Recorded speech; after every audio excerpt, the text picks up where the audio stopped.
Broadcasting live from the Business RadioX studios in Phoenix, Arizona, it's time for Phoenix Business Radio, spotlighting the city's best businesses and the people who lead them. Welcome, everyone, to Project Management Office Hours, the #1 live project management radio show in the U.S., broadcasting to you from the Phoenix Business RadioX studios in Tempe, Arizona. And I'm actually in the studio for the first time since the pandemic hit. So hopefully everybody out there has been safe. Their families have been well, and I'm glad that we can get back to somewhat of a normal routine.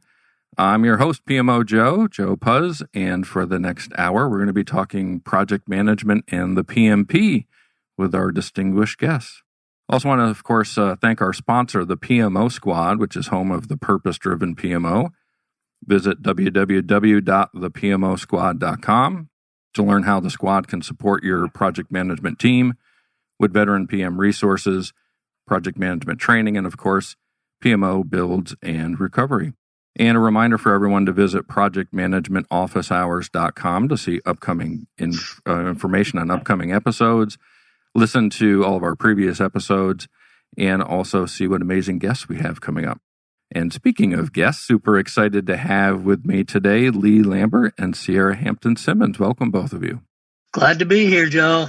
Thanks. Sierra, why don't we give you an opportunity to say hello to our listeners and share a little bit about yourself? Sure, thanks. Hi, everyone. My name is Sierra Hampton-Simmons, and I'm currently the Director of Certification Products for PMI. I have been at PMI for the last 7 years. I'm working on all things PMI certification, including the best exam, PMP. I have a long career in certification, though. I came from IT certification, formerly at Cisco Systems and Citrix Systems, and now at PMI. Nice to meet everybody. Thank you so much. And Lee, I'll give you a moment to say hello to everybody. Yeah, it won't take me too long. I just got into this business about 53 years ago, and I loved every minute of it. And the highlight of my career is what we're going to be talking about today, is this whole PMP thing, and Sierra's kind of shepherding that to its new heights. And we're looking forward to the progress that we're going to make in the coming years on that program.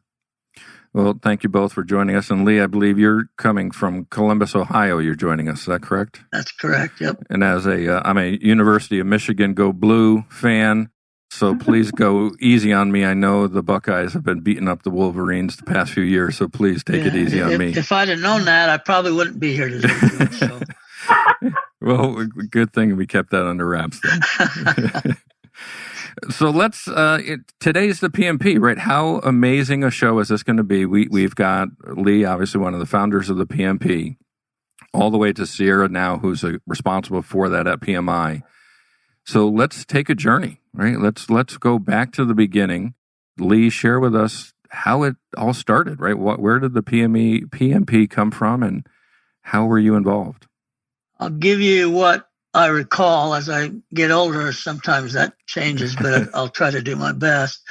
In 1981, it was decided that the PMI organization wanted to institute a certification program. Now, at the time, and a lot of people don't know this, but at the time, the primary objective was to give someone a reason to join PMI, because our membership was sort of flattened out in 81.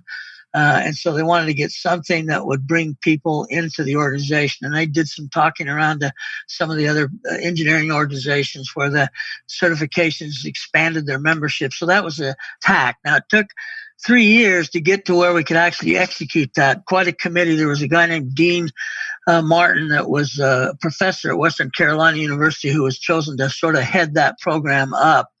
And under his tutelage, up until, unfortunately, he passed away unexpectedly, we created the program and rolled it out in the Philadelphia Symposium in 1984. 43 people passed and became the first PMPs in the history of the organization. And in the coming years, it took off slowly, to be honest with you. In 10 years' time, we had a total of 6,000 members that had PMP certification. That's not very many. That's not what you call a fast growth rate. And so we looked at that and thought, well, why is that? And Davidson Frame said, what we need to do is to open this to anyone who wants to be involved in project management, not just those people who joined PMI. So we made that decision, and sort of the rest is history. Linking up with IBM and Motorola and AT&T and Sprint, that didn't hurt either when they adopted it as their certification methodology. But over the next years, it went from 6,000 to, gosh only knows, we're over 1 million now. And probably Sierra knows the actual number, but it's well over 1 million by this time. And it's morphed though, and that's the important part that I think has really happened, is it's changed from a certification that says you understand project management, you know how to study the PMBOK, and you can answer some questions, to a real reflection of your skills in terms of managing projects. Actually, not just taking exams where we got killed with a bunch of MBAs who decided they'd like to be PMPs, and so they studied and took the test and passed, but real people who do real project management, and it's caught on to a significant extent. Our biggest audience right now is, I think, probably India, South Korea, China, if we can get all our relations worked out there.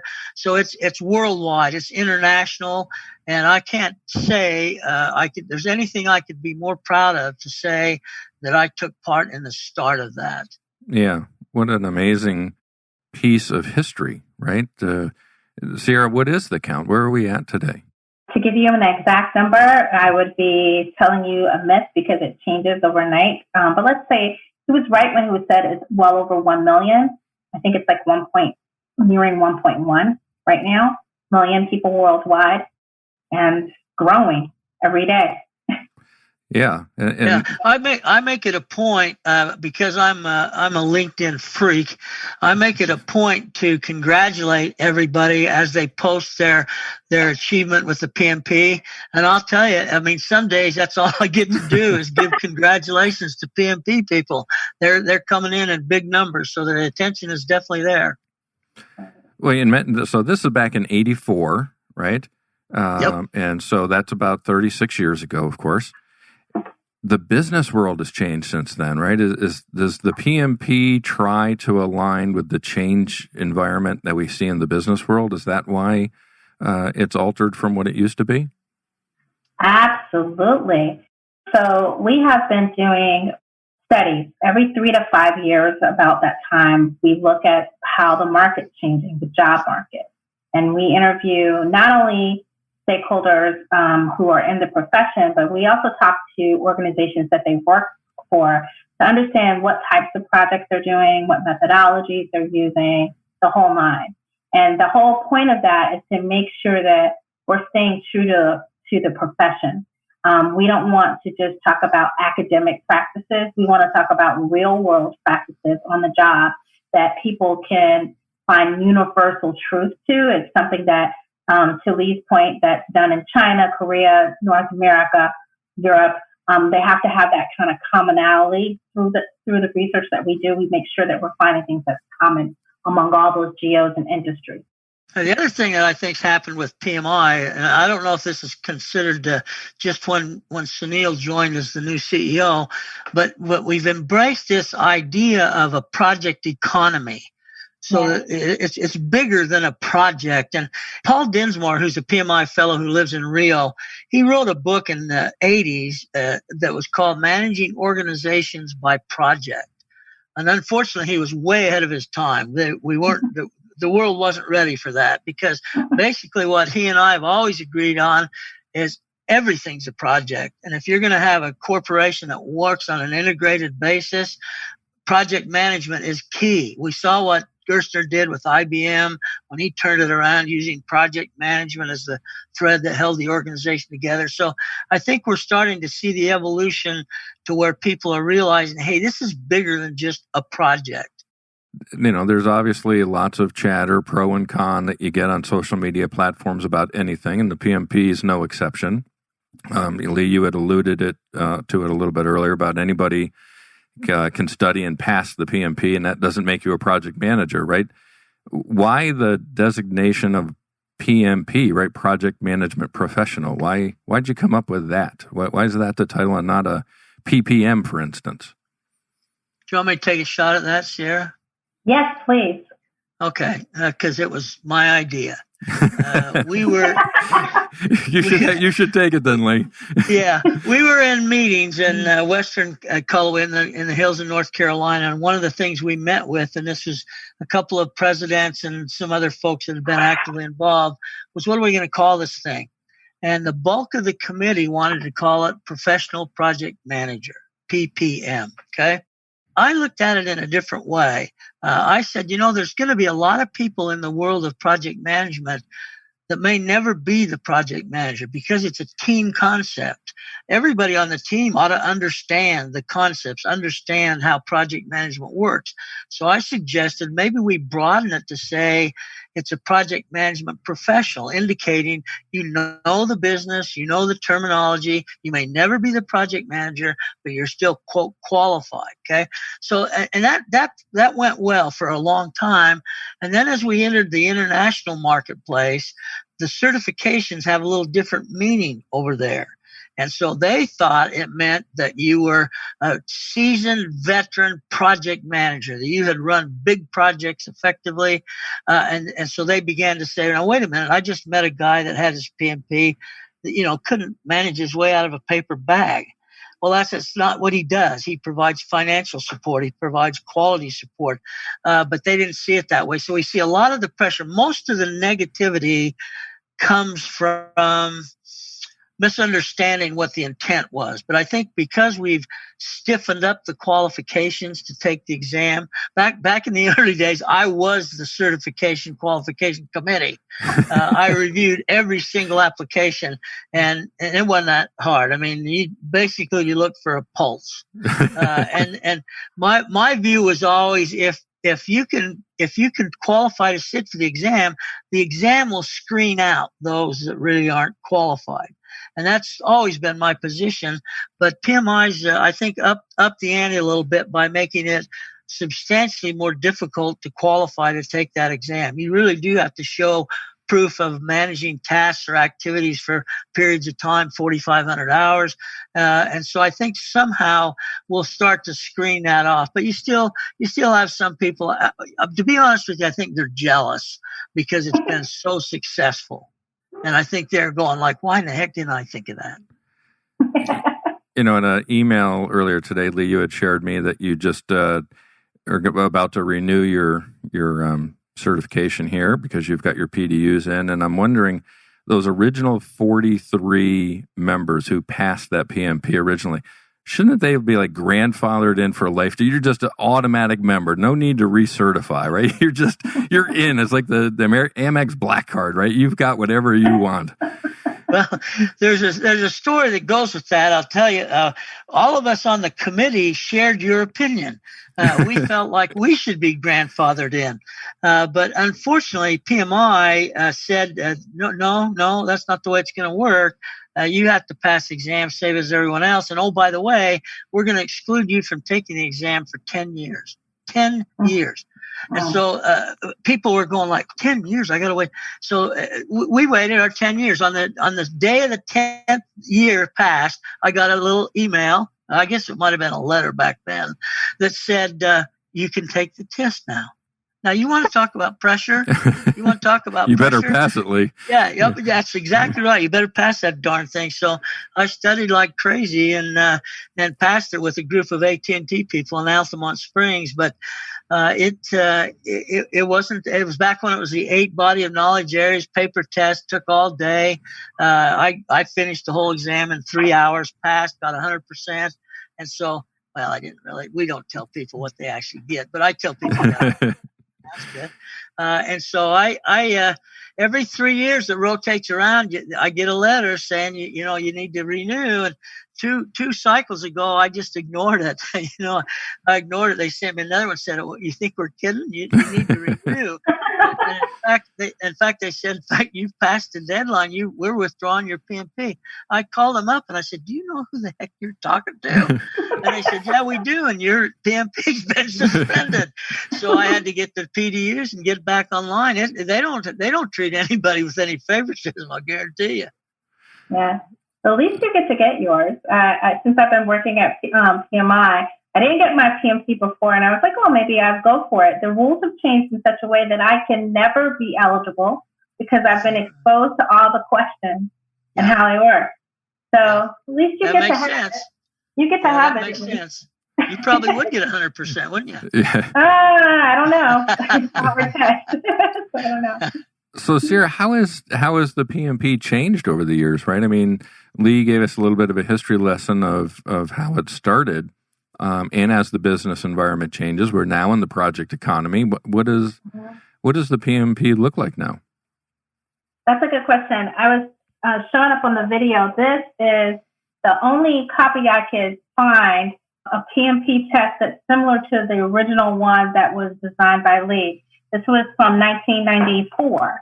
And back then, to his point, for every domain of the test, it was a paper and pen test, and you had to fill it out.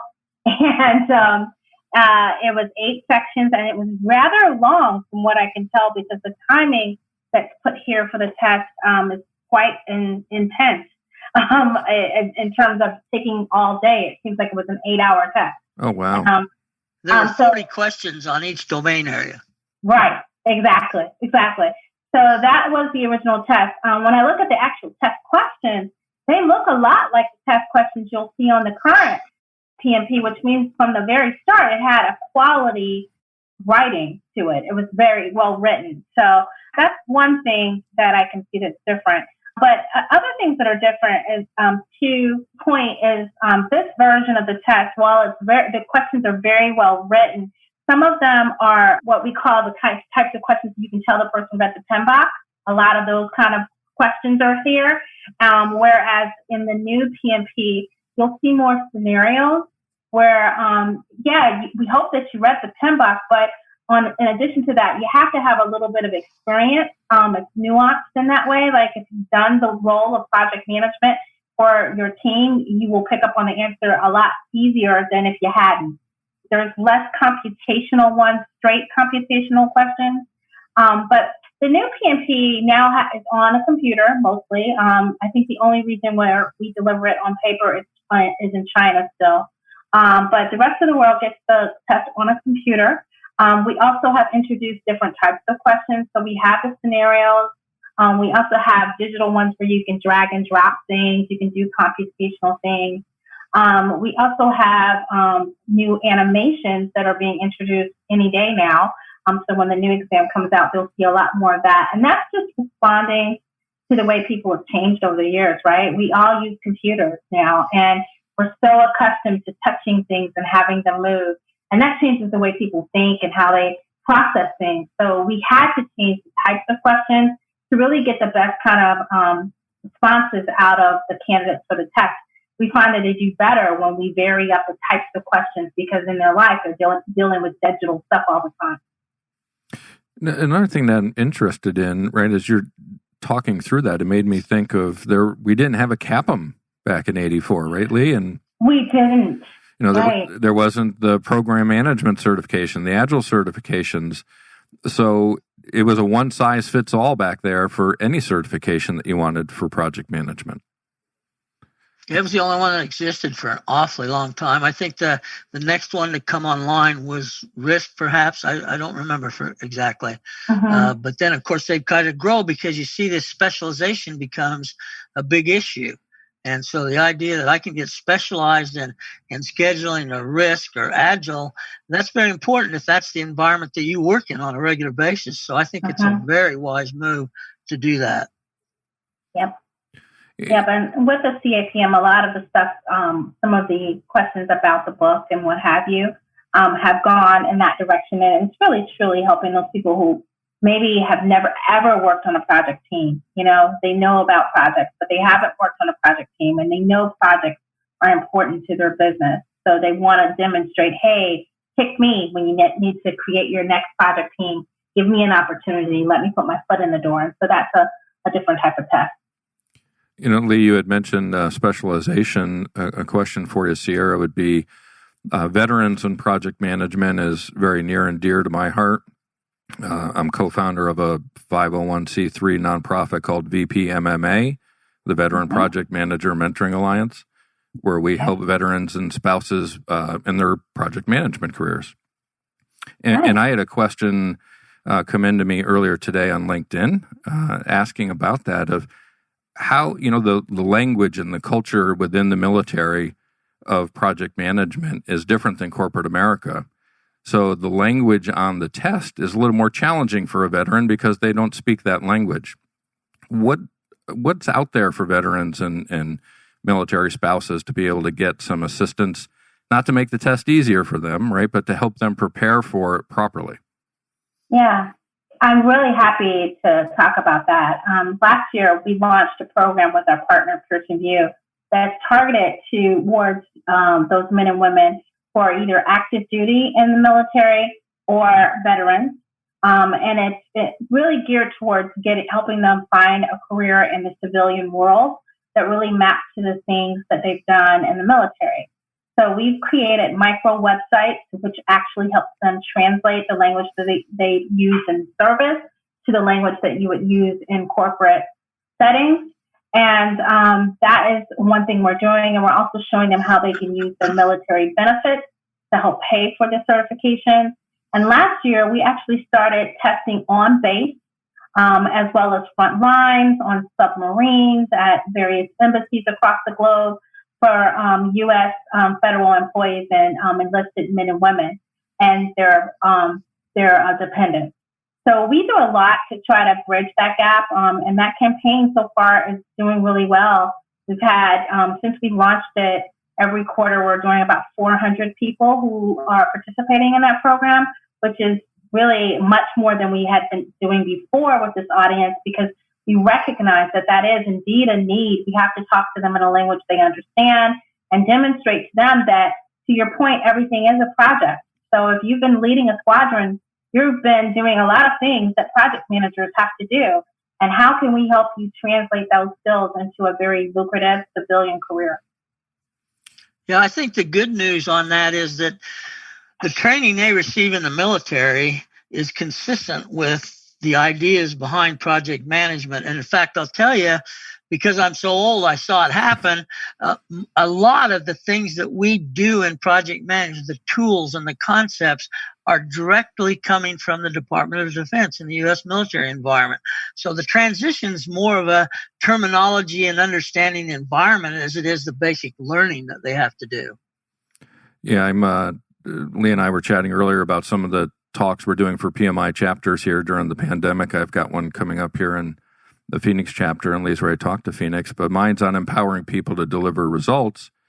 And one of the pieces that I reference in there is the ADP 1 from the Army, where it talks about mission command and how the military, right, empowers their subordinates to act as necessary during individual events. And I mean, you could take out mission command and put in project term, but there's so many different connections there with the military. So it's great to see PMI supporting the veterans the way they are. But I'm going to segue that into maybe a little bit of a different or more difficult question, right? One of my good friends is Doc Eric Wright, who runs an organization called Vets to PM, which helps veterans become project managers through PMP training.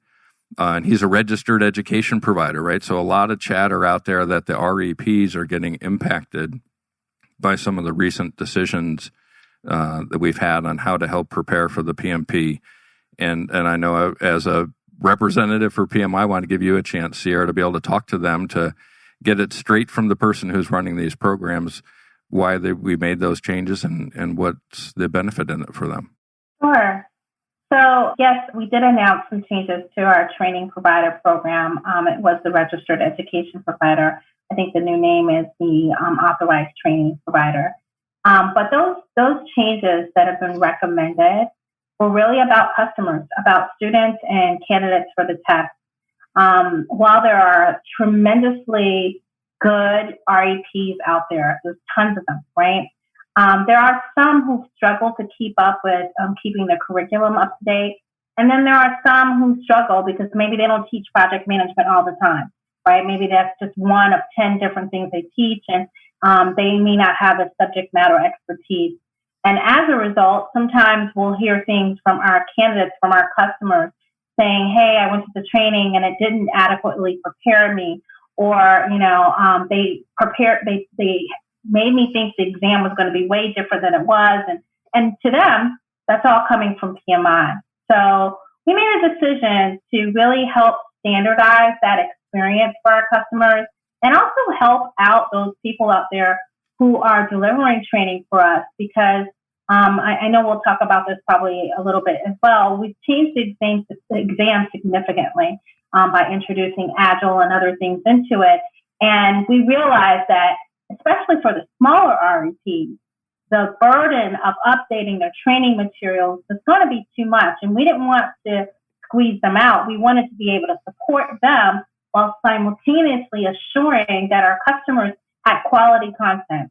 So some of the changes, I don't manage that program, but I can say some of the changes are directly, making sure they have standard authorized training materials, that their trainers have received great training and learned the concepts that are covered in the test, that they don't have to go and do self-service and figure it out on their own. They're getting trained by someone who's authorized from PMI, the trainers themselves, before they're actually training an end customer. And also empowering these organizations, these schools, to be able to have access to leads and other things to make their business a healthy one. And we're doing all this ultimately to help the end customer, the student and the potential candidate for our exam. Yeah, let me say something about that too, because I kind of watch these changes closely just to be sure I can communicate with people when they ask me what the heck's going on. This ATP thing has really gotten a lot of attention, and I've gotten a lot of questions about it. But here's where I'm coming from on it. When I heard it was coming about, I was a little reluctant to just embrace it out of hand. But then as I got to realize what was going on, I don't know if it was Deming or what quality guy said it, but quality isn't free. And what I saw this was a chance to really deliver quality training to people. Because I've seen, I'm going to call them schlock operations that are in it to make the money, okay? And I saw some that were teaching, the third edition was being taught for this test. Because wow. they just wanted to get the money. They wanted to get the revenue. So I saw this as a way for quality control by PMI. If they're going to deliver the materials and they're going to consistently be the same for everybody, that should increase the quality of the education that a student is going to get. So I had an opportunity to participate a little in the train the trainer development, and I'm telling you, they're moving in the right direction. People just need to realize that you can't just let anybody teach this information if they're not properly qualified. And I think this has gone a long way to solidifying quality delivery by our ATPs. Well, certainly, I think we want to protect and not dilute the branding that PMP carries, right? I mean, that's the Absolutely. Most important thing. For those of us who've earned it, it means something, right? I'm a PMP, and dang it, I've earned that. And I want to make sure that everybody else that carries that same designation is getting the proper training and can pass, not just pass the test, right? Passing a test doesn't mean anything. Being able to practice and be a practitioner, to me, matters. And the heck, I ran a lot of PMO departments where I interviewed a lot of PMPs, and I knew that they weren't practitioners, right? They were just test passers. And sure. There's a big difference there. You mentioned, Sierra, a little bit about the test and the makeup of it. What is the test? How does it look today? How's it framed? How much of it is Agile? I know that's part of it now, and give us kind of a breakdown. Okay. Well, currently the test is still broken down into domains, the test that you could take today, into test sections that are very much so aligned to the PMBOK guide. So the whole process flow from initiating to closing out a project, if you will.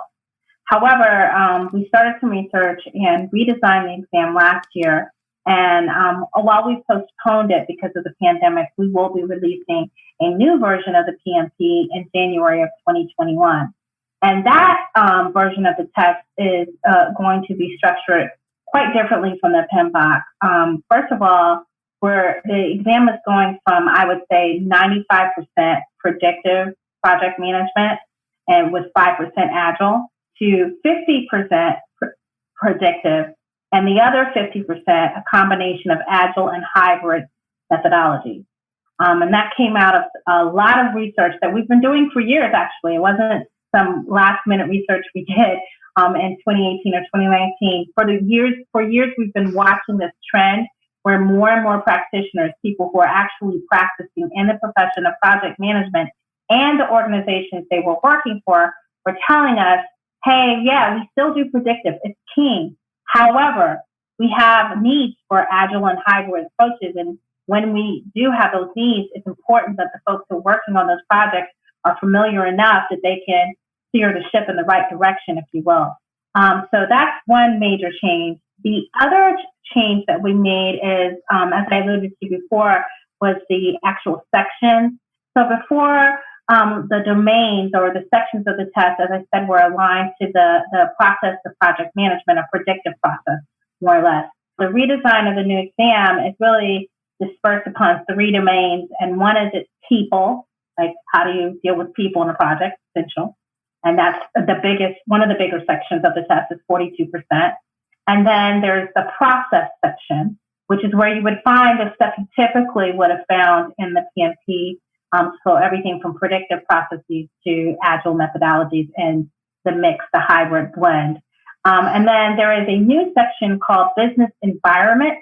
And that's where you deal with things like compliance, regulatory standards, and things like that, because that's, we were told by all of the project managers who we participated in our focus groups and our surveys that, they could be the best project manager in the world, but if they're not aware of the business environment, that could totally tank the success of that project. So those are the main changes from a structure perspective. And again, it's back to what I said before. It's aligned to how we've seen organizations, philosophy and approaches towards project management change. So that's coming in January. So can I ask you something, Sarah? Will we still see the talent triangle in the future, or is that being replaced by these 3 domains? No, it is not. The talent triangle is really about how to develop yourself over time to make sure that you're still valuable to an entity. So we're still going to focus on strategic thinking, technical skills, etc. Right? So we're still doing that in your recertification. It's just in the test itself, those are how we structure the content. If you think about it, if we had kept the old structure, which was mostly aligned to a predictive methodology, how would we find a way to write agile questions and hybrid questions? It makes it really difficult. So we had to kind of break that mold to be able to fit all the content. When we moved to the PMBOK Guide 6th edition, and that includes agile, people kept looking to us to say, well, why don't you have more agile in the test? Well, we found it quite incredibly difficult to write questions aligned to that old structure. So this gave us, this new design allows us to be more flexible with that and allow us to really address all of those methodologies. I'll play a little devil's advocate on that and just say, so we still have the Agile certification, though. So, absolutely. So does the Agile certification ask traditional questions? And why Not at all. Yeah. So I'm just, how do I know which course or path to follow if I'm going to, or should I just get both certifications, I guess, and cover both of them, right? You can get both of them, but typically what we've seen, the other certification, I guess you're referring to the PMI ACP, the Agile Certified Practitioner. That's really intended for someone who's a practitioner of Agile, and it's to demonstrate your broad understanding of Agile on the workplace. The Agile that we have in the PMP is just acknowledging that you understand these Agile approaches. So when you're handed this project that is going to use a different methodology, it's not foreign to you. So it's a little bit different, and it's not as broad as the ACP. The PMP is intended to show that you lead and direct projects, all kinds of projects, whereas the ACP is intended to show that you can do well on an Agile team. You're not necessarily a Scrum Master. You're not leading a project. You're just on the team. So they're for different audiences. That's a good clarification. And another question kind of related to that as well. Somebody like Lee or myself that passed the PMP many years ago, it's a different flavor, right? It's a different PMP than it's going to be next year. How do we, we're recertifying, we're renewing every 3 years, but we're not necessarily being tested on these new expectations for new PMP people who pass, right? So how do we differentiate from a PMP back in when Lee got it or when I got it compared to a PMP that's getting it in the future? That's a good question. So right now, any new PMP, when they get awarded their credential, in addition to their certificate, they get a digital badge. And that digital badge is not just something you put on your LinkedIn profile. When you click inside of it, it tells you what that person was certified in. So for Lee, it's going to say he was certified in the 8 domains that he was certified in. For someone in February of next year, it'll highlight the Agile and Hybrid portion. So that's how you'll tell the difference. To follow up on that, if you're someone like yourself and that was all you were certified in, but you over time collected information and you still are knowledgeable about Agile and Hybrid as well, and you want to demonstrate that, we are going to be offering a badge program where you could take a micro certification and take a small, short test on Agile and Hybrid methodologies, and that earns you PDUs, but it also gives you a badge to say, even though my PMP, when I took it, was on this, I, over time, have collected this information too, and therefore, I know exactly what the other person knows. Does that make sense? Mm-hmm. Yeah, and I think it's all about value, right? I mean, we're getting these for a purpose, and Lee, looking at somebody that has traveled this PMP journey from beginning to now and into the future, what value do you think for somebody who's considering the PMP, can you share with them why they should get it, right? What's the value in this for them? Well, there's a couple of things. I think we can't overemphasize the importance of the credential itself. I think the credential validates your knowledge level, and I think the credential may open the doors to opportunities.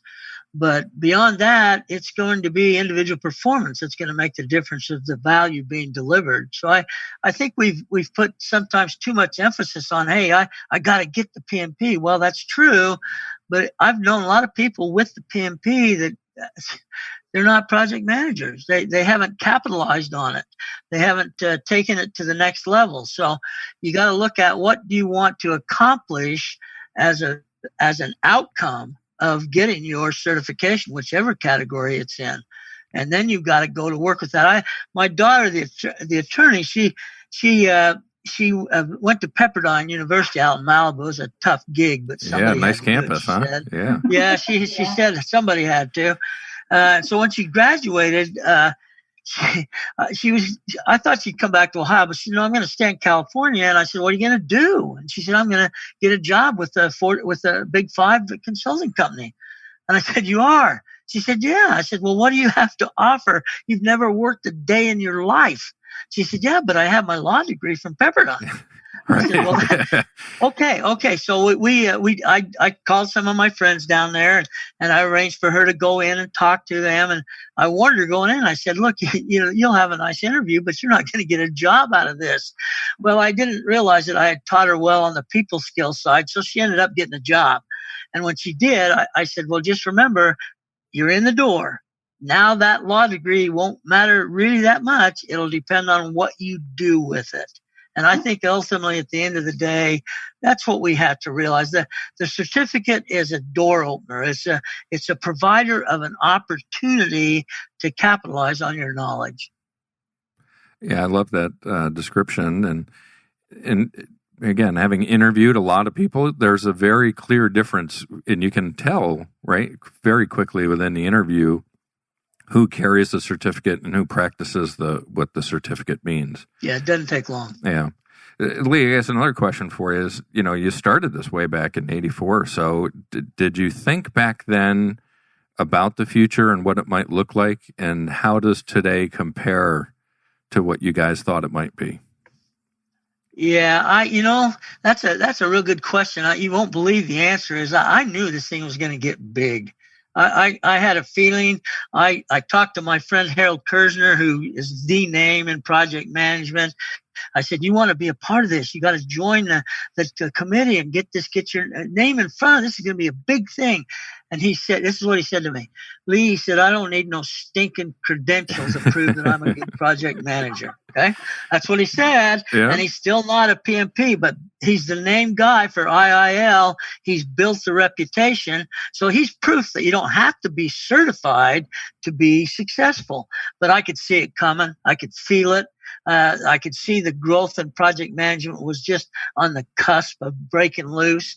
And so I anticipated. I got to tell you, back when I was doing a lot of training, I don't do a lot of that now, but I built a career on it. We created a little cottage industry called PDUs.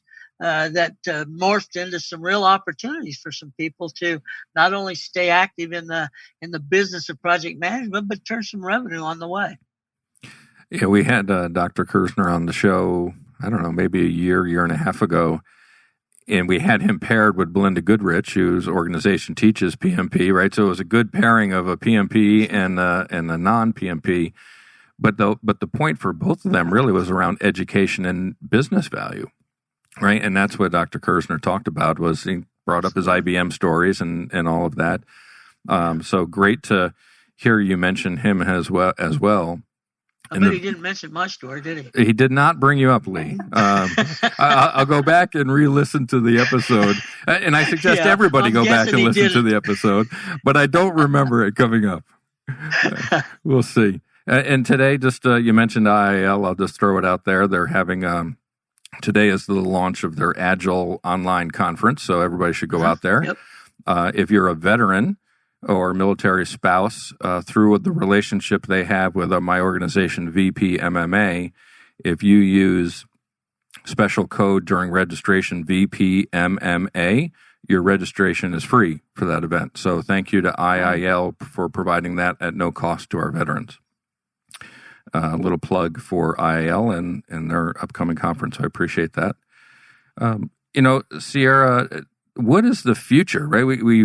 We've talked about the past. Lee has walked us through up to today. You've certainly carried us into the changes that are coming up next year. But what's the future look like for the PMP? What comes after 2021? That's a good question. Right now, once we release the new exam, we will start assessing, types of questions that are needed, what's really been effective. I mean, as I said earlier, as I was looking back over the test, a lot of the questions kind of look similar in nature. How do we need to evolve that, if at all? Maybe we don't need to do a lot there. But I think that's one of the things. One of the things, the other new things that we did this year that we're still trying to get right is bringing the PMP completely online. It was in response to the COVID-19 crisis where test centers were shutting down left, right, and center.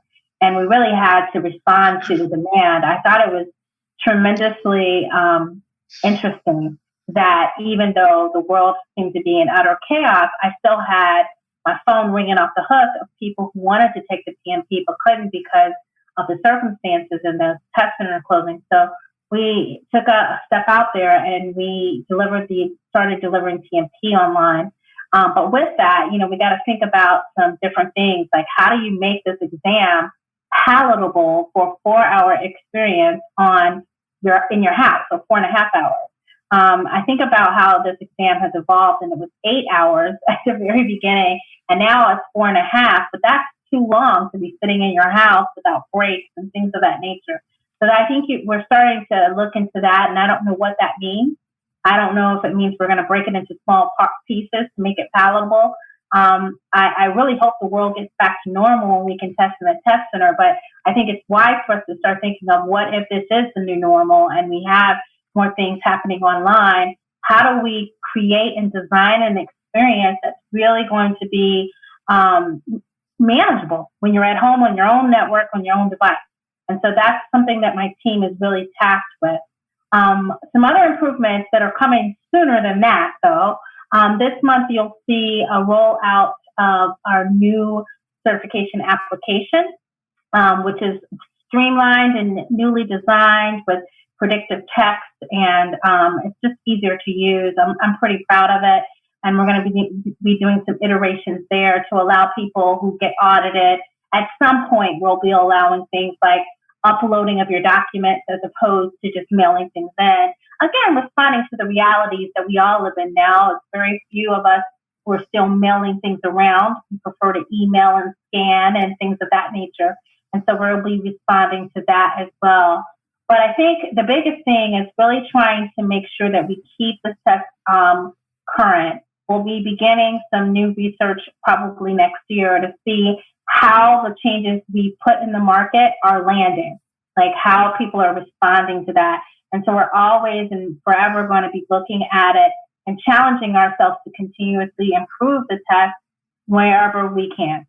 So you mentioned, right, we are in a new world right now. We don't know how long we're going to be in this world, but it's going to create new habits regardless, right? People are going to be doing work differently.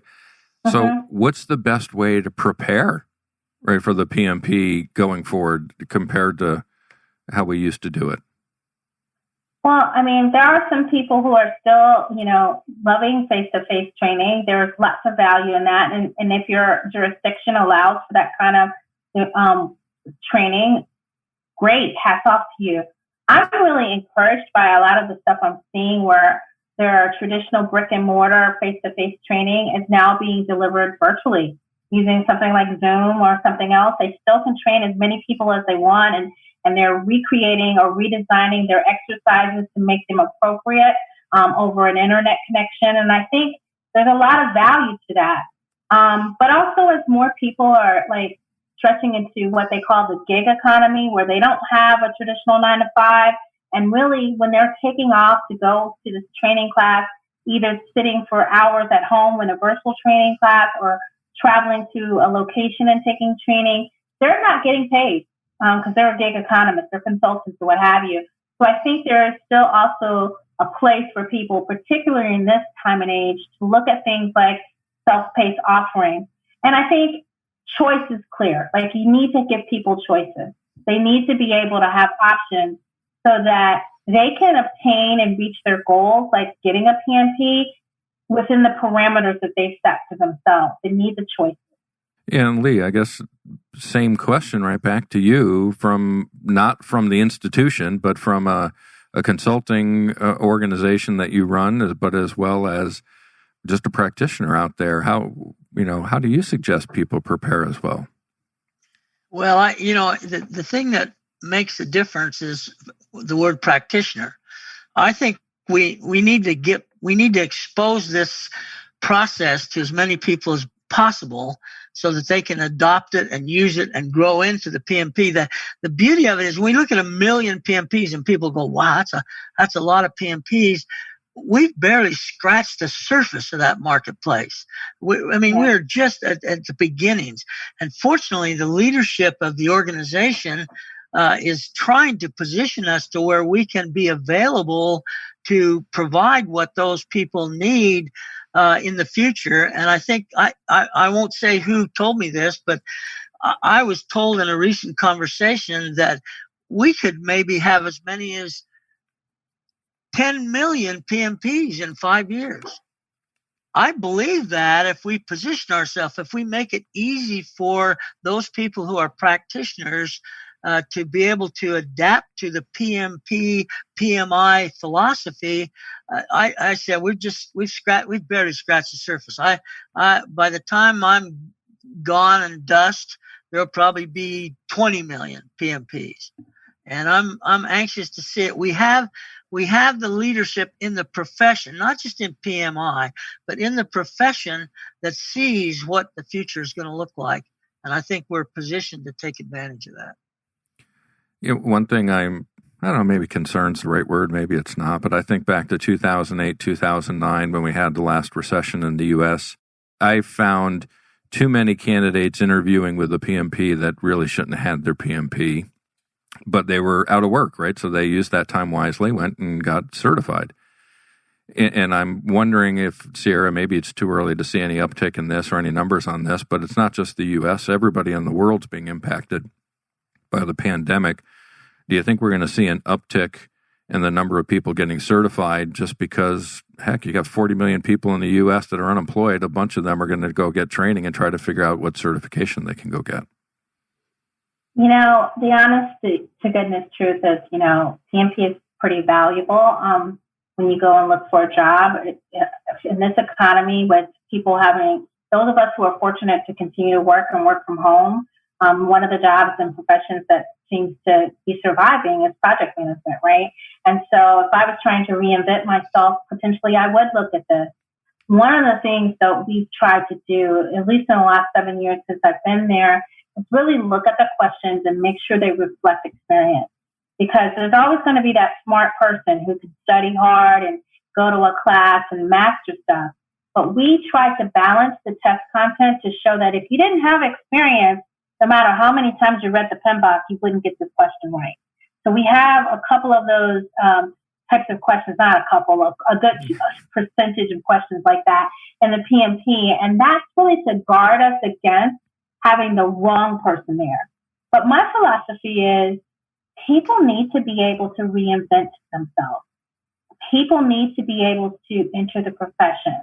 And if there's someone who's a smart, I don't know, whatever, you know, retail person, a smart retail person out there, and they decided, you know what, this is not going to work for me in the new normal, I need a new career, and they study hard, and they're able to translate their experience of working with people in a business environment, applying a process, and they can pass even those questions that talk about true practitioner experience, why not have them get a PMP? Let them get a shot, right? And so I'm of the same mindset of Lee that the test is really the gatekeeper. As long as we assure that that test is designed and developed with true practice in mind, if you can pass that test, then that means that even if you haven't practiced as much as you should have, that you probably are trainable, right? Give them a shot. Yeah. There's another issue that I think comes into play here, and I've been on some panels about this in some of the symposiums, that I think there's a lot of responsibility that belongs to the hiring manager. You need to know the kinds of questions you can ask or should ask to find out. I mean, I've interviewed a potential project manager, and I started asking him about critical path schedule, and he had no clue, but he had a PMP. Well, that's an eliminator. Done. You're gone. Hiring managers need to be prepared to conduct interviews of potential project managers, whether they have a PMP or not. I will tell you, for one thing, I think hiring managers miss a lot of extremely good talent because they don't have a PMP.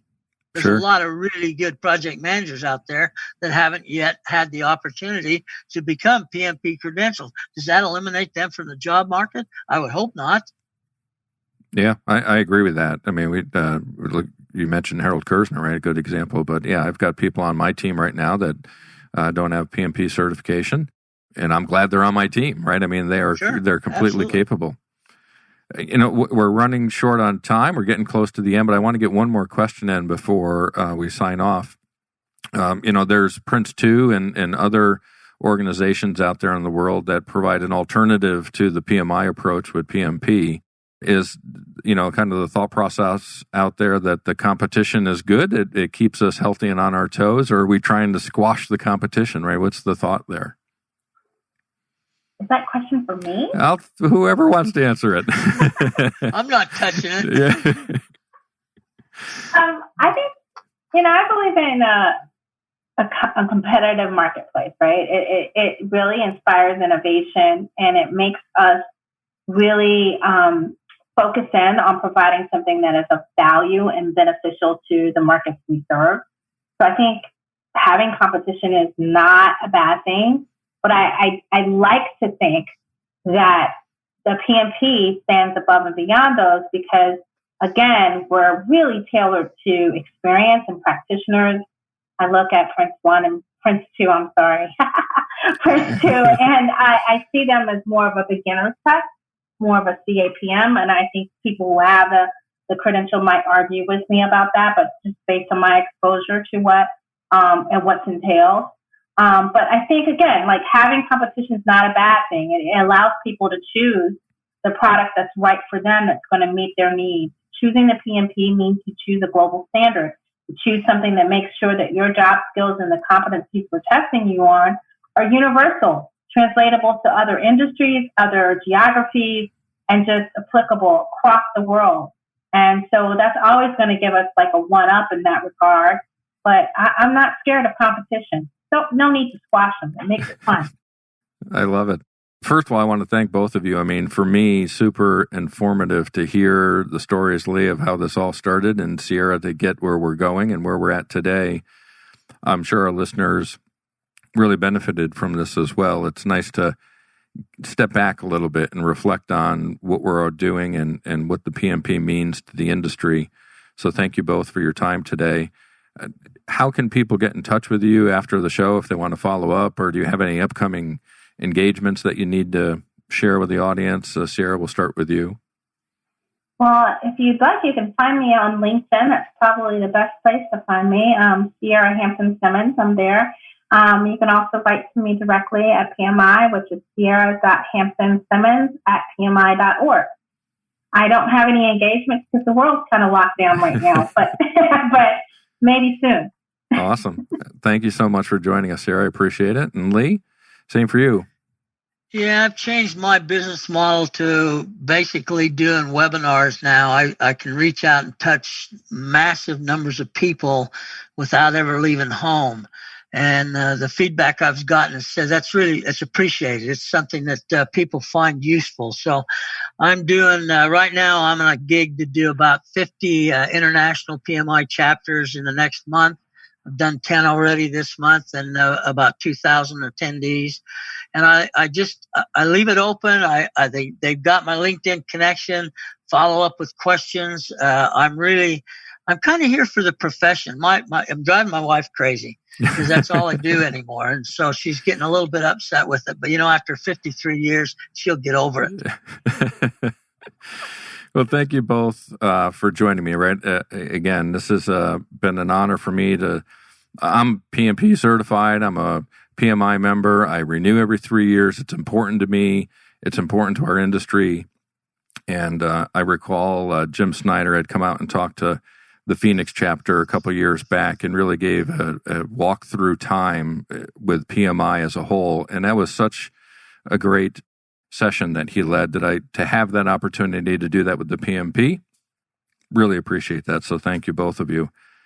Obviously, thank you to our listeners as well. We don't exist if people don't tune in. So thank you so much for listening and also the downloads of our podcast. Be sure to visit projectmanagementofficehours.com to see all of our great content and our guests that we have upcoming. We've got a full range. We've got Agile with Jesse Fuel coming up next. Cornelius Fichtner with PMP, staying on topic. We've got him coming up after that. Chris Kopp from Corporate America will be joining us talking about performance reviews. So we've got a wide range of topics upcoming. Also a reminder, again, we record these shows, right? So they're available as a podcast. Be sure to review, rate, and listen, download on Apple Podcast, iHeartRadio, Google Podcast, Spotify, Spreaker, whatever your podcast platform of choice is.